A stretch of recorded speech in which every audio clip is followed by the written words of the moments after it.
चंद्रपूर जिल्हा मध्यवर्ती सहकारी बँकेच्या वतीने महिला स्वयंसहायता बचत गटांना उद्योगासाठी प्रोत्साहनपर अनुदान राशीचे वितरण। पालकमंत्री डॉक्टर अशोक उईके यांची उपस्थिती।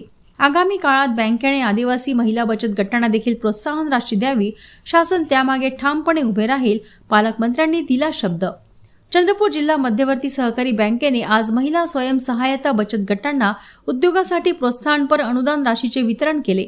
जिल्ह्यातील स्वयंसहायता बचत गटांना ही राशी प्रदान करण्यात आली। बँकेच्या कन्नमवार सभागृहात यासाठी विशेष सोहळ्याचे आयोजन करण्यात आले होते। जिल्ह्याचे पालकमंत्री व राज्याचे आदिवासी विकास मंत्री डॉक्टर अशोक उईके यांची याप्रसंगी प्रामुख्याने उपस्थिती होती। पालकमंत्र्यांनी अशा पद्धतीने लाडक्या बहिणींना सक्षम करण्यासाठी बँकेने पुढाकार घेतल्याविषयी आनंद व्यक्त केला। आगामी काळातही बँकेने अशाच पद्धतीने आदिवासी महिला बचत गटांना बळ द्यावे अशी अपेक्षाही त्यांनी व्यक्त केली। मर्यादित चंद्रपूरच्या वतीने सन्माननीय सर्व संचालक मंडळ, अध्यक्ष रवीजी शिंदे, सन्माननीय अशोकराव आणि बाकी सर्व संचालक मंडळाच्या माध्यमातून महिला बचत गटाला सूक्ष्म आणि लघु उद्योग सुरू व्हावा हा चांगला संकल्प ठेवून महिला बचत गटांना प्रोत्साहनपर अनुदान दिले।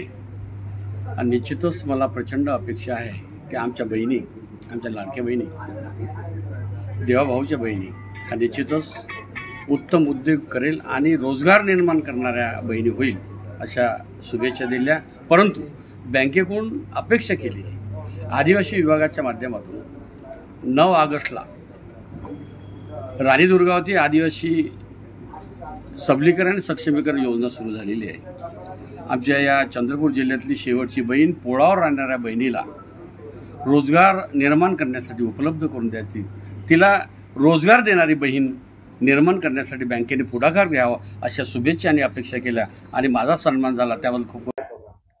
आज माननीय पालकमंत्री साहेबांनी आज बँकेला प्रथमच भेट दिली।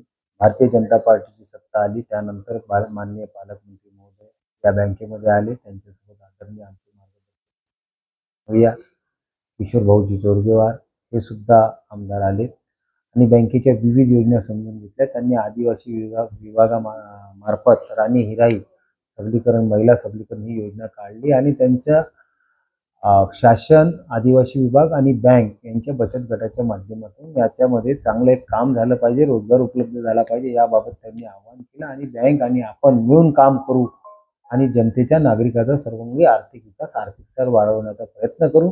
आणि त्यांनी तात्काळ या योजनेवर बँकेला हाक दिली की आपण याच्यावर इम्प्लिमेंट केलं पाहिजे। आम्ही सुद्धा बँकेने आमच्या बँकेच्या ध्येय धोरणानुसार त्यांच्यासोबत एक काम करण्यास तयारी दर्शवली। त्यावेळेस त्यांनी संपूर्ण याचं काम कसं राहील हे बँकेच्या सर्व अधिकारी व सर्व संचालक मंडळ व उपस्थित सर्व बचत गट यांना सांगितलं आणि याच्यामध्ये या बँकेच्या माध्यमातून जवळजवळ 27,000 बचत गट, 2.5 लाख सभासद आहे। त्यांना जवळजवळ आतापर्यंत या वर्षात, मागच्या वर्षी 141 कोटी, तर या वर्षामध्ये आता आम्ही सुरुवात आहे जवळपर्यंत 134 कोटीचं वाटप केलं आहे। 160 कोटीचा आमचा मानस आहे आणि त्यांच्याच माध्यमातून इथे लिंबोनी बचत गट असो, दुर्गापूर बचत गट असो, बनवाना बचत गट असो, या सगळ्या बचत गटांना आज आम्ही इथे त्यांच्या हाताने कर्ज वाटप केलं आणि महिलांच्या आर्थिक जमिनी असल्यामुळे त्यांना दिलेलं कर्ज हे 100% आमची वसुली आहे आणि या वाटपामध्ये त्यांचे चांगले आम्हाला रिझल्ट आलेले आहे आणि त्या सर्व बँकेचं कामकाज पाहून बँकेची प्रशासना त्यांनी केली आणि बँकेसोबत त्यांच्या विभागाने सुद्धा काम करण्याची तयारी दर्शवलेली आहे।